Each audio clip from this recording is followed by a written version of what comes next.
This is chapter 36, the last chapter we're going to cover for this class. And you don't need to just start with the rest of the tools of monetary policy. And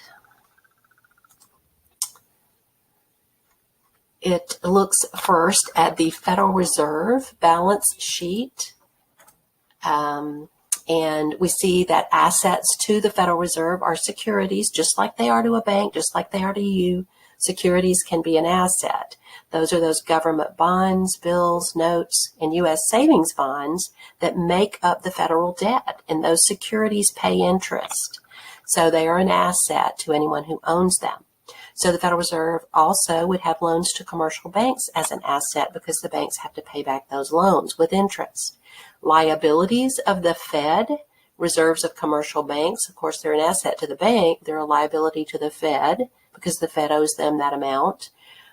Treasury deposits are liabilities to the Fed. The U.S. government has an account at the Fed.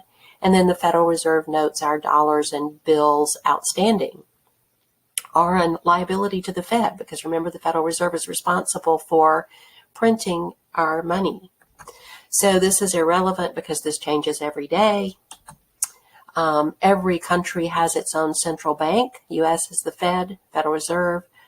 Japan has the Bank of Japan. UK has the Bank of England, and so on.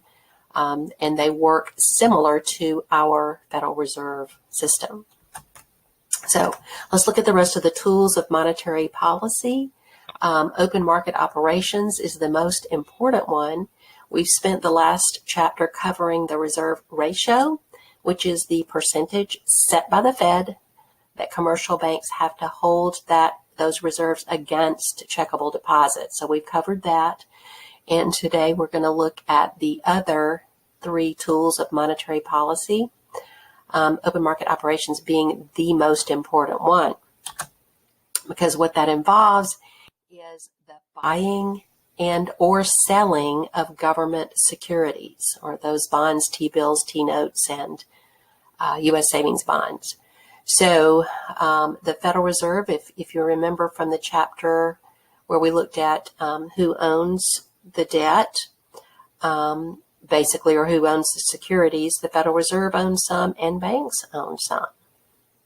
And then, of course, individuals and foreigners own about a third and so on. So this is a tool, though, of open market operations is a tool of the Fed.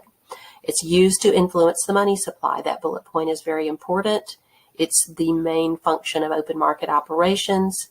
So let's look what happens when the Fed buys or sells securities. This first slide shows what happens when the Fed buys bonds or securities from commercial banks. Remember, there are thousands of commercial banks out there. They're all members of the Fed.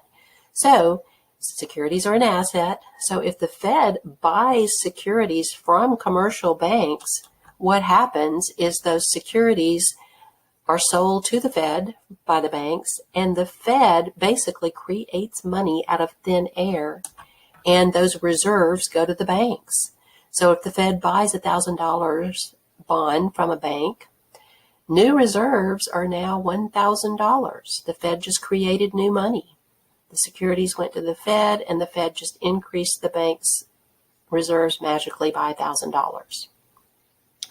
So the total increase in the money supply, if the reserve ratio is 20%, would be 1 over 0.2 or 5. 5 times 1,000 equals $5,000 total possible increase in the money supply. We know it's probably going to be less than that because there is always some cash leakage and excess reserves. But when the Fed buys that $1,000 bond from the public or from a bank, and it's deposited in a bank, it's new reserves. If the reserve ratio is 20%, the bank has to hold $200, can safely lend $800. So total increase in the money supply would be 8 times the 5 or 4,000 that 800 times 5, the banking system could lend 4,000, but the initial checkable deposit was 1,000 because it's new money from the Fed. So we can start to see the increase